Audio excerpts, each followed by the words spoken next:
Hello girls, guys, or otherwise. This is Rich and welcome to our Witchy Book Club series. We are going through The Outer Temple of Witchcraft by Christopher Penczak. Once again, we are going through Chapter 2, The Foundations of Magic. Before I go any further, a couple points of order. One, I have a lapel mic now, very fancy, at least whenever I'm doing my iPad or my phone, whenever I'm doing uploads from those. So hopefully you can hear me a lot better. As you can see, I am at work, so there might be some spots where I have to chop out because I have to answer the work phone, or I have to respond to a customer coming in or whatnot. You might hear some beeps in the background. That's the security system here. So if you hear beeps coming from that, I don't know how much this is actually going to pick up outside of my voice and whatnot, and hopefully you don't get too much rustling from the from the shirt and whatnot. We're gonna test this out, see how it does, and if you wouldn't mind letting me know in the comments below how all of this is coming through.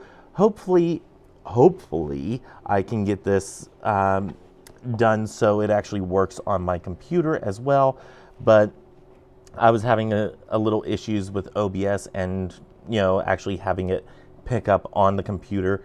So who knows if I can utilize it on the computer in the future. I'm hoping I can, because I much prefer doing videos on the computer and whatnot with the webcam right there. It's just easier to do that and edit everything and upload it straight to YouTube from there. So hopefully I can get that working. I just need to be able to get a cord, but then I can actually do like a kind of a walk and talk, even with the phone and whatnot. I can do a walk and talk and whatnot, and you can actually hear me, with better quality. I hope. Like I said, let me know in the comments below how the audio is coming through. While you're down there, go ahead and hit subscribe. If you are part of the 20 to 30% that are not yet subscribed, go ahead and hit that subscribe button. Hit the bell notification so you get notified of videos of me in the future. Also, hit that like button if you like these videos, all that good YouTube stuff. And if you do not yet have your copy of The Outer Temple of Witchcraft by Christopher Penczak, go into the description. There will be a link below. It will be an Amazon link, so you can get your copy there. I do believe they probably also have digital versions, so you can probably also pick that up there as well. So all those will be able to be found in the description below. Without any further ado, let us go ahead and turn to Foundations of Magic. This is again Chapter 2. Anyway, on page 23 in my book. Okay. And yes, I'm drinking Pepsi, not sponsored. Pepsi, hit me up. I can use some sponsors. Anyway, we start out in the grandest of traditions, looking at the first sentence of the chapter and evaluating how well this introduces the overall chapter. And he writes, "The Outer Temple of Witchcraft is a manual of outer magic and instructional course teaching you how to tap your inner resources to partner with nature and shape the world around you." Okay, fairly strong entry into the chapter at large. No comments on that. He goes on to say further down, "Through understanding the patterns and energies of the world around us, we learn to partner with the patterns within us. To find balance on all levels and in all worlds. This act of partnership and transformation is called magic." I like that he puts this in there, because it's not only, mixing this with that and this is the result. This isn't necessarily chemistry. This is manipulations of energy and being in sync and in tune with the world around you. So I do like that he puts this in there and is finding the balance there. So, for instance, if you have a waxing moon, but you want to get rid of something, well, if you get rid of one thing, you're bringing something else into your life. So you're really trying to bring something in rather than take something out with a spell that you do during the waxing portion of the moon, if you are working with moon energies and whatnot, which I think many of us tend to do. That's part of the balance, and working in tandem with the energies and the nature around us is knowing when to do a spell or when it's most beneficial to do a spell. Don't get me wrong, you can definitely do a spell that gets rid of something out of your life, takes something out of your life. You can definitely do that during a waxing moon. There's no problem with that. However, if you want to work in tandem with the moon's energies that it's naturally putting out, you're going to want to tweak that spell a little bit to bring something in rather than just taking something out. Being that it's bringing something in, forcing something out. So I like that he makes that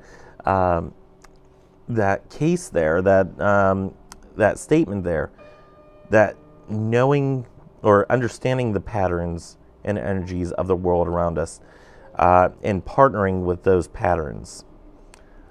This partnership is what we call magic, and it's a good definition of magic. So on the next page, on page 24, he has the section called "What is Magic?" Okay, and he states in here, the universe responds to our thoughts and feelings and the world and words all the time. In mystical communities, adepts say we create our own reality. Everyone does. Through the energies we put out into the universe responds through simple laws and cause and effect, called magical theory. They are spiritual laws of the universe found in many mystical cultures, just as science defines the physical laws of the universe.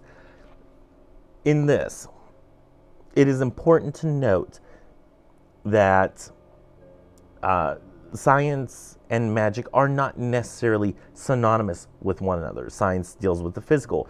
What we are talking about in magic is spiritual, not necessarily the same thing. They can go hand in hand, they can go in tandem. However, it is not necessarily a hard and fast rule. But I think the thing that we need to try to strive for as much as possible is to try to correlate the magical and the spiritual, or the spiritual and the scientific. I think those are things that we should strive to be in tandem with, or incorporate both into our practice.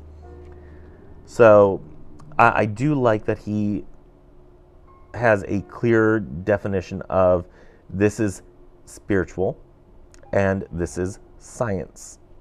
So yeah, I do like that. Further on down the page here, the key word is partner, not dominate. Whenever we are doing magic, we are partnering with the universe. We are partnering with universal energies. We are not trying to dominate. And I think that's something that witches in particular need to keep in mind, is that we are trying to be one with the flow, not necessarily going against the flow just for our will. And that's something to keep in mind whenever you say, so shall it be, and it harm none, do as I will, that type of thing. You can't just say, I'm going against the flow of energy just to have my way. And I think that's something important to keep in mind, that this is supposed to be a partnership with the universal energies, not trying to dominate universal energies. So I think that's an important thing to denote here, or an important thing to note here, is that we're not trying to dominate energies. Okay, moving on. Magic is simply manifestation through energy and intent. That is probably the simplest definition that I have seen. It is trying to make something happen through your energy, through your manipulation of energies, and through your intent, your will being put out there. You're working in tandem or in partnership with universal energies, but you are, I don't know, I don't know how to explain it here. You're working in partnership with them, as long as if you're not trying to dominate them, all that good stuff. Yeah. A very simple definition of magic, a very pointed definition of magic. So, and I think somebody just pulled in. Nope, they're pulling up. Okay. I'm getting distracted by some of the cars coming off here, or coming into the property here. I work at a storage unit facility, if you don't know. But yeah, I have people coming in and out all day long. Anyway. Yeah, manifestation through energy and intent. I think this is a simple definition. Working with your intent, your will being done through the energy of the universe and through with your own personal energy, I think is a good definition. I do want to note that I don't want this to be extremely long, so I'm going to try to go through these. A lot of these points I just want to point out. I don't have many any hard-hitting takeaways for this week's chapter. Okay. Continuing on to page 25. Prayer can be a form of magic and is probably the most popular form. When you connect with your notion of the divine and ask the divine to fulfill your intent, you are doing magic. I think this is the most popular way of explaining magic to somebody from a Christian or Judeo-Christian perspective, an Abrahamic religion sort of perspective. This is the way that is easiest for them to digest, for them to understand that this is what magic is. It is just like prayer. You're going to deity, you're asking deity to help you, and you get something in return. That's basically magic in a nutshell. The difference for me, for my definition of magic, would be that I don't necessarily ask the divine specifically to in a magical practice or in spell work. I don't necessarily ask the divine specifically for the results that I would like. I put my own energy out there, and if I get it, great. If I don't, then that's just something that happens, and it's not meant for me, or it needs to come in a different way. Most of the time, I end up getting what I ask for, and there's usually a lesson attached. Such as one time I did a love spell for somebody to come to me that I was meant to be with at that moment. However, that person wasn't necessarily a great person for me. They taught me a lot of lessons for life lessons. However, not a person I would want to spend the rest of my life with. So, yeah, definitely having some lessons attached to different spell work here and there. So, something to keep in mind if you don't utilize deity in your practice, or at least utilize deity in your magical practice. My overall spiritual practice is very deity based. However, whenever we're talking magical workings or spellcraft or however you want to define it, deity usually doesn't have a point in my spellcraft. Deity may be present whenever I do spell work. However, I'm not necessarily asking for their blessing on a certain spell or for a certain result. If they could help that along, fantastic. If they don't want to help it along, okay. Then my energies are working by themselves with the universal energies that are out there. Not necessarily correlated with deity at all times. Let's move on to the bottom of that paragraph. But there are those traditional faiths that do feel love and connection when praying, and they are often doing magic even if they don't know it. Okay, I just wanted to put that in there because I don't really have any points on this, any takeaways from this, except for yes, got it. Totally behind that. I think that's something important to note for people who are in a Christian tradition, that they may sit there and poo-poo the practice of magic. However, if they feel love and connection when praying and they get what they pray for, they're doing magic, whether they know it or not. It's one of those things that you've done this before, whether you realize it or not, that type of thing. So, moving on to page 27. The Judeo-Christian traditions have a long history of mysticism. The first forms of Christianity could be called magical. Yes. Gnostic traditions, the early Gnostics and whatnot, and even in Jewish traditions, you have the Kabbalah. In the early Christian traditions, you have Gnostics who may have also practiced a magical tradition.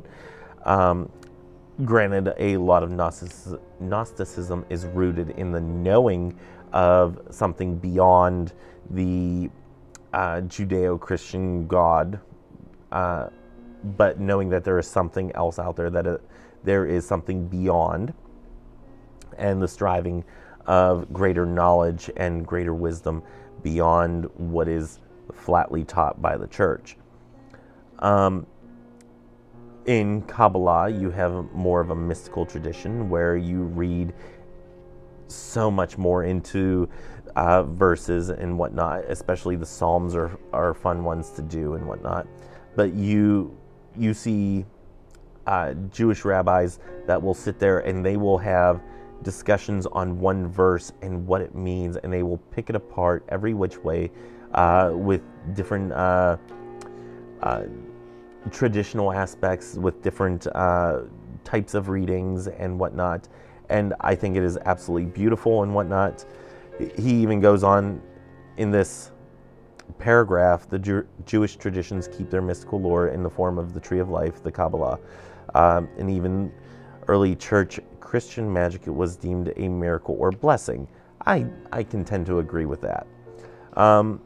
Further on down, even now, rituals such as faith healing in the Christian tradition and the sacrament of communion in Catholicism can be considered forms of ritual magic. You go into a Catholic church, or just about any church, and you will see aspects of ritual and aspects of magic that are being practiced whether they know it or not. Anything from prayers being sent up to the transformation of the body and blood of Christ in the transubstantiation. You can see those different aspects, the cakes and ale, as we see in Wicca, being correlated to the host and wine in Catholicism or in other traditions. If you take the Eucharist, you see the point of baptism, being purified by water, the being purified by oils, yeah, being married. Marriage was far long before even Judaism was part of pagan traditions. The hand fasting and the rites of being betrothed to one another, or being essentially married to one another. We see those in pagan traditions long before Jewish traditions, so even predating Christian traditions and Islamic traditions, obviously. At the bottom of the page here, the well-to-do Europe revived ancient Hermetic traditions, fusing it with the Hebrew, with the Hebrew tree of life, astrology, and the tarot to create the modern traditions of ceremonial magic, such as the Order of the Golden Dawn, neither exclusively pagan, Jewish, or Christian, yet reminiscent of the old orders of priests and priestesses of Egypt and Greece. Okay, I love that that he puts this in here. I have looked into the Golden Dawn. I've not necessarily, I don't necessarily agree with everything in the Golden Dawn. I think some of it is overcomplicated. It would probably be the easiest way or the best way for me to say it. It has a lot of elements in there that are just hard to understand. And once you understand it, it's like, why didn't you just say this instead? Because it seems needlessly hard to understand. So I haven't gotten really that into the Golden Dawn. I have picked up parts of the Golden Dawn tradition for myself, and I absolutely love it. However, some parts of it are just so overly hard to understand that it's like, no, I couldn't be fully part of the Golden Dawn, because you're double talking way too much in this. So yeah, those are my thoughts on the Golden Dawn. I think it's a beautiful tradition in and of itself, just a little too wordy. I love the aspects of it, though. I think it is wonderful the way it's laid out and portrayed and whatnot. So yeah, my thoughts on the Golden Dawn. On page 28, he has a section called "How Does It Work?" I want to read at the bottom of page 28 and into page 29. We're going to spend some time on page 29. You can't do your own Catholic Mass or do it your way. I want to stop there, because when I first read this, I want to say, you want to bet? And then he goes on. I suppose you could, but the Catholic Church would not be too pleased with you. Okay, touche, Chris, touche. If I may call you Chris, because we're buddies, because I'm reading your book, and doing a book study on your book, but I'm going to call you Chris if you don't mind. If you do, hit me up. Let me know. But yeah, I like that. That is where my mind went. And then the very next sentence, he's like, I guess you could, but they wouldn't be too pleased. Which, correct. The Catholic Church probably would not be too pleased at all that I will do a Catholic Mass. At times, I will set up parts of my ritual aspects of my ritual practice in a Catholic Mass fashion. It's very well thought out. I will give the Catholics this. Everything is planned out. Everything is going to be the same. Worldwide, the Mass is always going to be the same. It's gotten a little bit away from that ever since they've gone from the old Latin Mass to the more modern Mass. I believe that was back in the 60s or 70s that they actually made the full transition.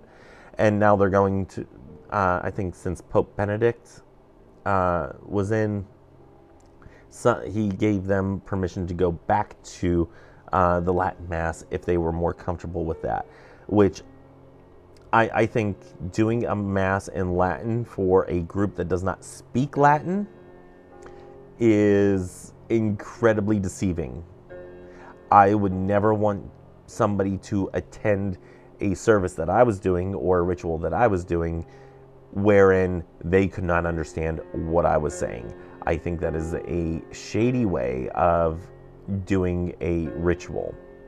So, yeah, I don't agree with that. Give me 1 second. I think somebody's pulling in here, but I'm not sure. I didn't see them pull in. So I may need to pause. Okay, apparently somebody was not coming in. So, yeah, that was awkward. Yeah. Anyway, I'm not even sure exactly where I was, but I like the way that, I think this is where I was. I like the way that the Catholic Mass is set up, that you have a set standard. And I will give it to them that it is incredibly well set up, that the responses are going to be generally the same. The layout is generally going to be the same. And I like that with traditions like the Golden Dawn, or with certain traditions or lineages of Wicca, is that your rituals are going to be generally the same.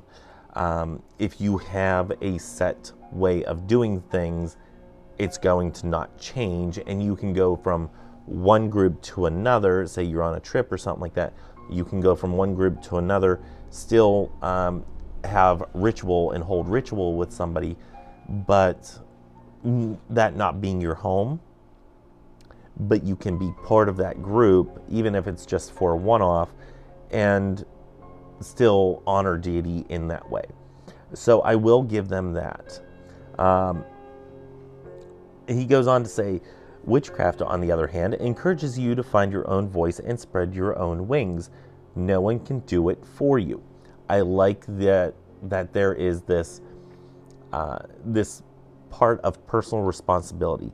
You have the responsibility to have your own practice, your own way, and you need to figure out how you are going to do it.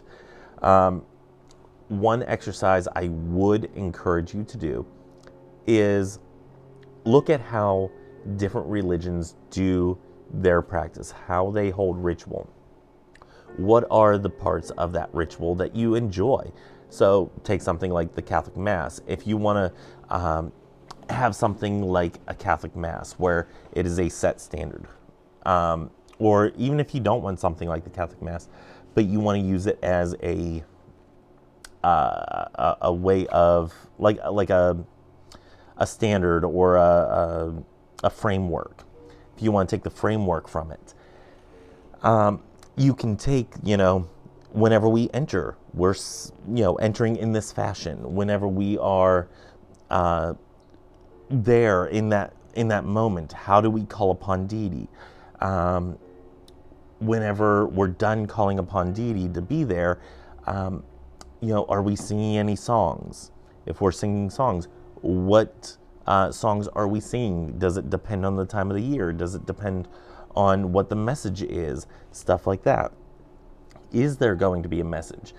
Are we there solely for the communion of one another, to be in communion with one another, the cakes and ale, to be at one with one another, to help one another? What is our purpose there? Do we have a set purpose to be there, or is it just honoring deity? Having a framework like that, it can be beneficial, especially if you're going to be working in groups. Now, if you're working for yourself, you can kind of set this up a little hickledy-pickledy and it'd be okay. But if you want something that is a lot easier for you, setting up a set standard like, okay, I know whenever I start ritual, I'm going to start with a ritual bath, ritual purification of sorts. Or maybe instead of a bath, maybe I dab myself with holy water and put a cross on my head. Maybe that's what I do. Maybe it's the full cross. Maybe it is just, spritzing holy water in the air and walking through it. Maybe it's smudge sticks. Maybe I have a certain incense or something like that. After that, do I walk in a circle? Do I cast circle? Do I invite the elementals? Do I then invite the god and the goddess? You can set these certain parameters up for yourself of, hey, even though it's just me, I'm going to make this a formal ritual. And this is going to be something that I do every single time in a certain way, no matter where I'm at and no matter what I'm doing. This is how I'm going to perform this. If I don't have the materials, that's fine. I will adapt those in accordance with what works. However, this is the basis, the framework that I am working from. And I've actually gone to a couple different churches just for the framework for whenever I do like a full ritual, and I've taken notes on it, and I'm like, well, I kind of like this. I find this aspect beautiful. The lighting of these candles can be beautiful. However, this here is just BS, and we don't need that. That type of thing. What works for you, and adapt it and change it.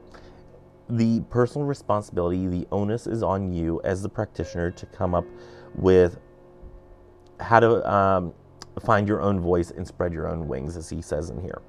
So for Christopagans especially, if you want to have some sort of correlation to a church type service, I would encourage you to do that, to look at different types of mass, different types of services through different religious traditions that align a little bit, maybe not fully, with your own. It might help you. Moving on. It is my fervent hope that you will not use this manual to follow my rituals by rote. My rituals change as I do. I hope you build a strong foundation of magical experience and create your own rituals and traditions. That is the true power of the witch. Okay. No comments. Love it. And this also goes for my videos. If I do something that you're like, oh, I kind of like that, I think I may do this in the future. Take what works for you. You don't need to necessarily take everything. I got somebody coming up. Let me hold. Okay, and I'm back because, somebody didn't know how the security system worked, and they didn't know exactly where to put their code in. So we got them all done. It's all good. It's all good. Okay, so, and that's weird because I didn't even see them pull up. Usually I see a car pass through. Anyway, doesn't matter. Let's see.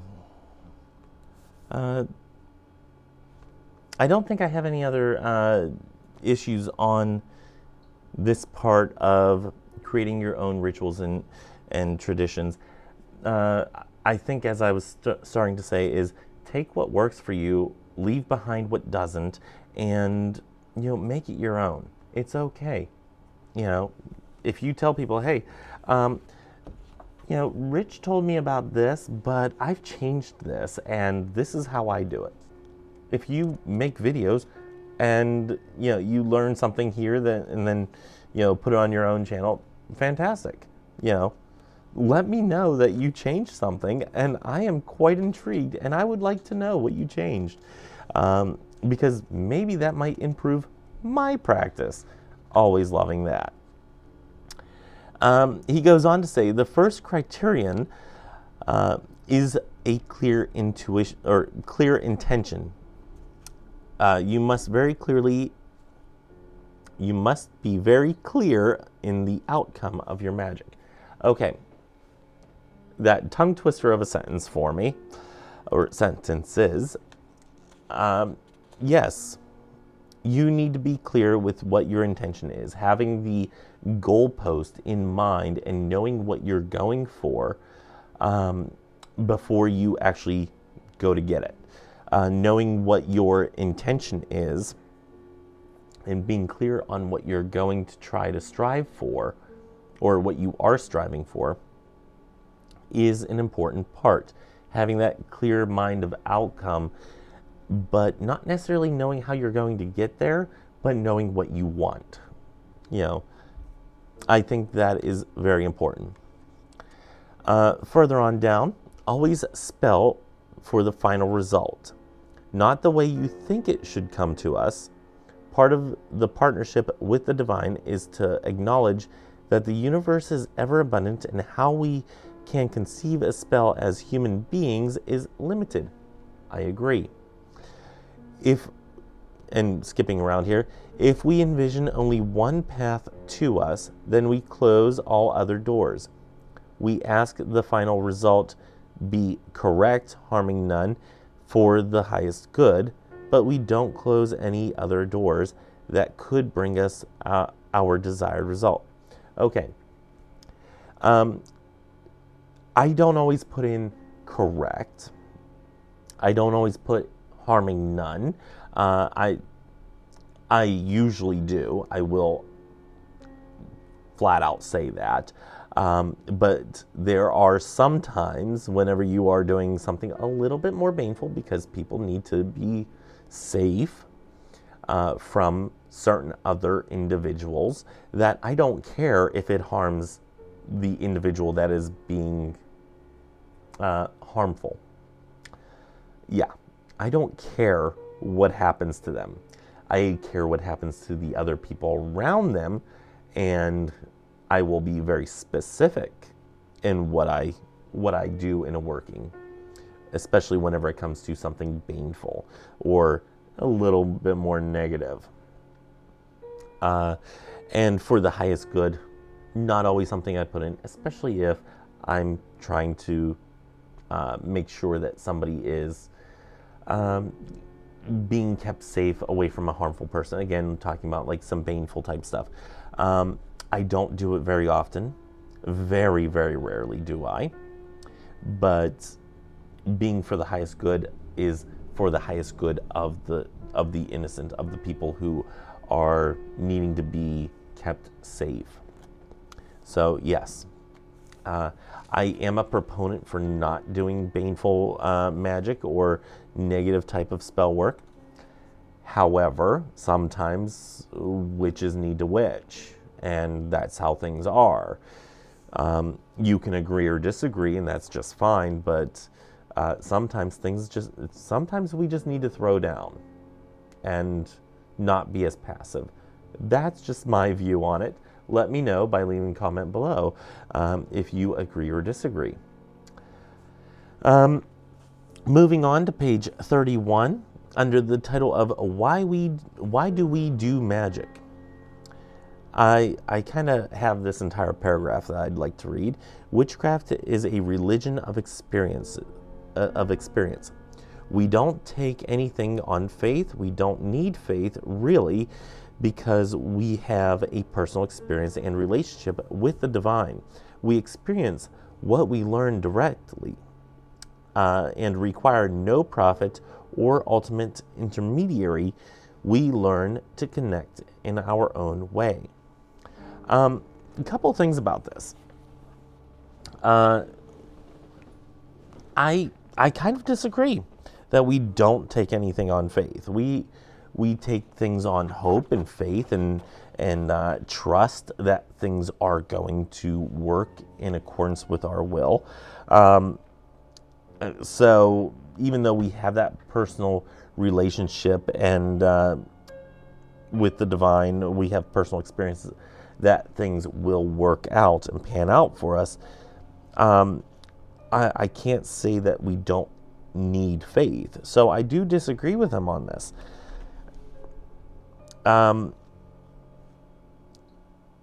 Requiring no prophet or ultimate intermediary, I kind of agree and disagree. because no, we don't require a prophet. But ultimate intermediary is something that is common in some witchcraft traditions, where you take things to the divine to help out, or to judge whether or not your magic, your spell work should go through or not go through. Some traditions do that, some do not. But if you're taking things to the divine and saying, here, this is what I want, such as in prayer, then you are relying on an ultimate intermediary. Now, in aspects of learning directly, again, you're also learning from an ultimate intermediary of the divine. I would say. Now, he could be talking that there doesn't need to be somebody in between us and the divine, and that I can agree with, if that's his wording here, which probably is the wording that he's going for here, but I'm just a little shaky on the wording here. So yeah, those are just my thoughts there. As for that sentence in and of itself, I'm not in, or that little paragraph all in of itself, I'm not entirely jazzed about it, but I kind of agree and kind of disagree with it here and there, so depending on what it is.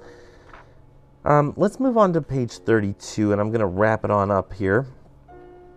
All things are connected, and through magic, though our failures as well as ours, I think this is supposed to be through.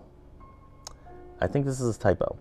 So I think it should read, all things are connected, and through magic, through our failures as well as our successes, we learn that truth. Oh, we learn that truth. Okay. We learn the power all humans carry in the world, and hopefully develop a great respect for this powerful connection and ourselves. Yeah, I don't think I have any notes on this. I am of the belief that everything has a little something of the divine, whether in the Gnostic traditions you call it a light, has a divine spark, a divine light. In other aspects, it's called just energy, and universal energy and whatnot. And I think that correlates with the Gnostic belief of energy and ultimate energy and whatnot, or universal energy and whatnot. Yeah, we learn the power all humans carry in the world, and hopefully develop a great respect for this powerful connection and for ourselves. And I think that's part of what it really comes down to with a lot of us, is respect. Respect for the fact that you can do magic, and I can too. And respect at a human level. You may not like another person, but you can respect that they are a human being and deserve basic human rights and whatnot. Yeah, I like this little couple sentences here, because there is a lot that can be deciphered from this. You can probably make a whole episode or a whole video just on these two sentences and how they can be read as a sacred text. And I kind of want to do that, but maybe that's for another time. Maybe that's for another a whole different series or something like that, reading these as a sacred text. But yeah, I think that is beautifully written. And I think that is something that we can probably leave this video on, is having a great respect for this powerful connection and for ourselves. So anyway, that's all that I have for this week for our book study, our Witchy Book Club series of The Outer Temple of Witchcraft by Christopher Penczak. Join me tomorrow for the Witchcraft in the Bible series for our Christopaganism Sunday, or Christopagan Sunday. We are doing part 6 for the Witchcraft in the Bible series. Whew. Yeah. Got a couple more episodes and then we're done. But I said to, I think it was it Christy? I think. I was talking to somebody and, no, I don't think it was Christy. It was somebody. I was talking, maybe it was Sandra. But it was in the comments. And they're like, this is, I like this series and whatnot. And I said, some of them are getting monotonous. It is the same complaints in the same type of situations, just set in different surrounding events that we're hitting on. And it's like, it just gets monotonous. But I want to go through every single verse that I can find that people would use as an excuse not to do witchcraft. And that's where we are. So yeah, I'm kind of excited to get into the New Testament since we spent so much time in the Old Testament. So yeah, join me there tomorrow. I have a little bit more research to do on those to put that together for tomorrow. But yeah, join me tomorrow for Christopagan Sunday. Join me on Tuesday for the King of Swords. We're going to finish out the Swords series for Tarot Talk Tuesday. Join me for the Witchy Wednesday for the Crown Chakra. We're going to be finishing up the Chakra series on Witchy Wednesdays. And then join me on Thursday for Table Talk Thursday. We got some fun little questions that came through, and yeah, lots of things on there that I'm kind of enjoying that series in particular, just because of the conversations we have stemming from those different topics and whatnot. So anyway, join me on those days, 5 days a week. Remember to hit that subscribe button, hit that bell notification, so you ring that bell notification, so you get updates whenever I post new videos and whatnot. You can follow me on Twitter. You can email me, all that good stuff. Most of it should be in the description below. If it's not, I'll make sure that it's on the next video. Seems to be whenever I upload videos via my iPad, not all of that stuff, populates down there like it should, and it kind of irritates the hell out of me. But yeah, you can find me on Twitter. You can find me via my email and all that. You can reach out to me that way. Anyway, or you can just leave a comment because, well, I see all the comments and I reply as I can to comments. So go ahead and reach out to me down there. Until next time, may you have love, hugs, and ladybugs. Bye-bye.